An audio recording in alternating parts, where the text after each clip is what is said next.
السلام علیکم ناظرین، آج کا جو ہمارا موضوع ہے وہ ہے مشتاق یوسفی صاحب کی مزاح نگاری۔ مشتاق یوسفی صاحب جو ہیں یہ اردو کے عظیم مزاح نگار ہیں اور یہ بہت کم لکھتے تھے، لیکن جو بھی لکھتے تھے بڑا معیاری قسم کا لکھتے تھے۔ چراغ تلے جو ہے یہ یوسفی کے مضامین کا اولین مجموعہ ہے جو کہ 1961 میں شائع ہوا تھا اور اس میں کل 13 مضامین تھے۔ اس کتاب کا جو مقدمہ ہے اس کا عنوان ہے پہلا پتھر۔ اس مقدمے میں اگر اس مقدمے کو ہم دیکھیں تو بڑا ہی ایک اپنے آپ کو اور اپنی کتاب کو متعارف کروانے کا بڑا ایک مزاحیہ سا طریقہ استعمال کیا ہے۔ یوسفی صاحب اپنے خد و خال کچھ یوں بیان کرتے ہیں کہ جب بھی لوگوں کو کراچی کی آب و ہوا کو برا ثابت کرنا ہوتا ہے تو لوگ میری مثال دیتے ہیں۔ یوسفی صاحب کا جو سب سے بلند پایہ مضمون ہے وہ ہے چارپائی اور کلچر۔ چارپائی اور کلچر جو مضمون ہے اس میں انہوں نے ہماری جو ثقافت ہے اس کو بڑے خوبصورت انداز میں بیان کیا ہے۔ وہ کہتے ہیں کہ چارپائی جو ہے یہ ہماری ثقافت کا حصہ ہے اور اس معمولی سی چیز کے ذریعے انہوں نے ہمارے نشست و برخاست سے لے کر ہمارے جو روزمرہ کے رویے ہیں ان تمام کو زیر بحث لائے ہیں۔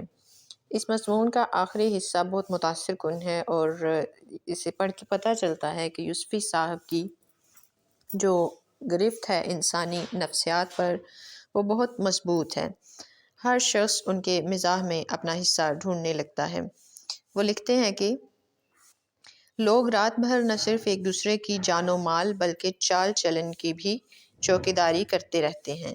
اگر ایسا نہیں تو پھر آپ ہی بتائیے کہ رات کو آنکھ کھلتے ہی نظر سب سے پہلے ساتھ والی چارپائی پر کیوں جاتی ہے؟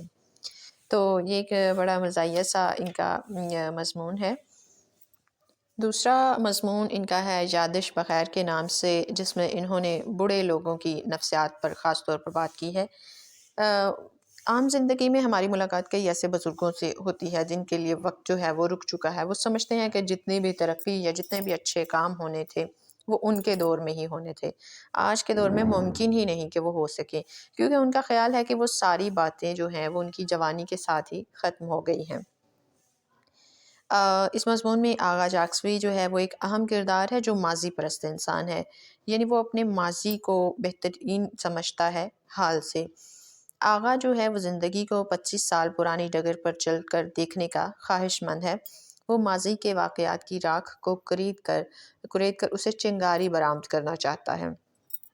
قدیم نصاب کے بارے میں وہ کیا لکھتے ہیں کہ ہمارے بچپن کی کتابیں اتنی آسان تھی کہ بچے تو بچے والدین بھی سمجھ لیا کرتے تھے۔ دیکھا جائے تو آج کل بھی اکثر جو والدین ہیں وہ یہ بات کرتے ہوئے نظر آتے ہیں جو یوسفی صاحب نے اپنے مضمون میں بیان کی ہے۔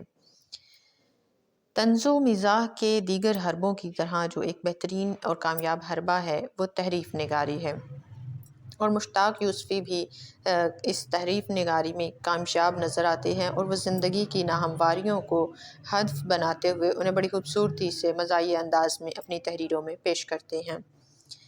یوسفی صاحب نے کچھ اشعار کا استعمال بھی کیا ہے، اور خواہ انہوں نے یہ اشعار اصلی صورت میں استعمال کیے ہوں یا تحریف کی شکل میں، دونوں صورتوں میں ہی انہوں نے قاری کے ذہن کو محفوظ کرنے کی کوشش کی ہے اور قاری جو ہے وہ ان کے انتخاب کا قائل ہو جاتا ہے۔ وہ لکھتے ہیں کہ اقبال کا شعر ہے ہاتھ پر ہاتھ دھرے منتظر فردا ہو، تو اس کی تحریف انہوں نے کچھ یوں کی ہے کہ نبض پر ہاتھ دھرے منتظر فردا ہو۔ اس کے علاوہ انہوں نے اس مصرعے کا کہ اب تو گھبرا کے کہتے ہیں کہ مر جائیں گے، مر کے بھی چین نہ پایا تو کدھر جائیں گے، تو یہ لکھتے ہیں کہ گھر میں بھی چین نہ پایا تو کدھر جائیں گے۔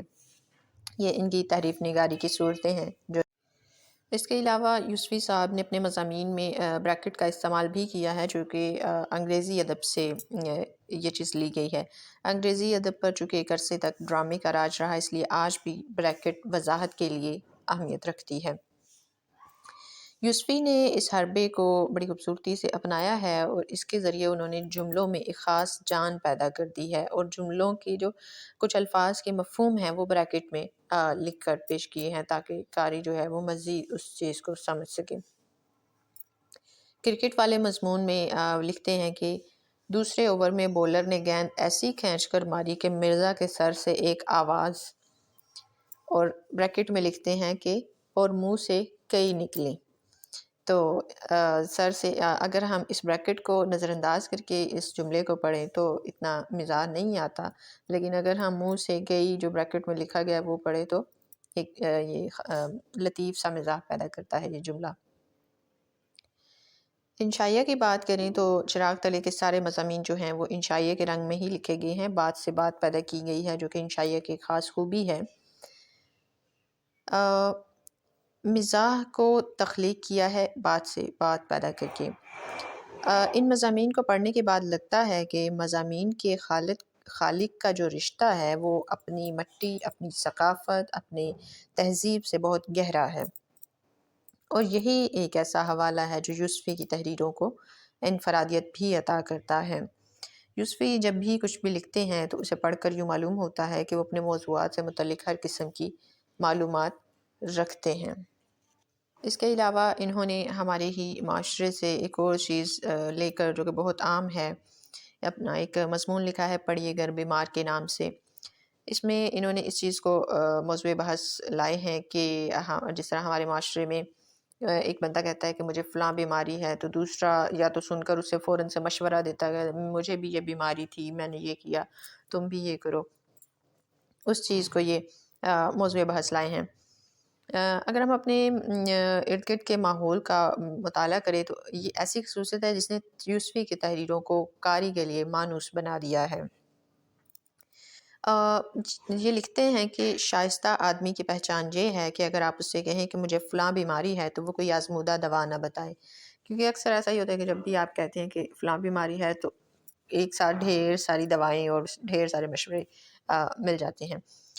یوسفی صاحب نے مشرقی ماحول کو مد نظر رکھتے ہوئے بولا ہے کہ یہ جملہ، کیونکہ یہاں ڈاکٹر کے علاوہ ہر کوئی دوائی تجویز کرنے پر تلا ہوتا ہے، اس لحاظ سے یوسفی صاحب کا یہ جو مضمون ہے یہ بڑا دلچسپ بھی ہے اور ہمارے ماحول کی عکاسی بھی کرتا ہے۔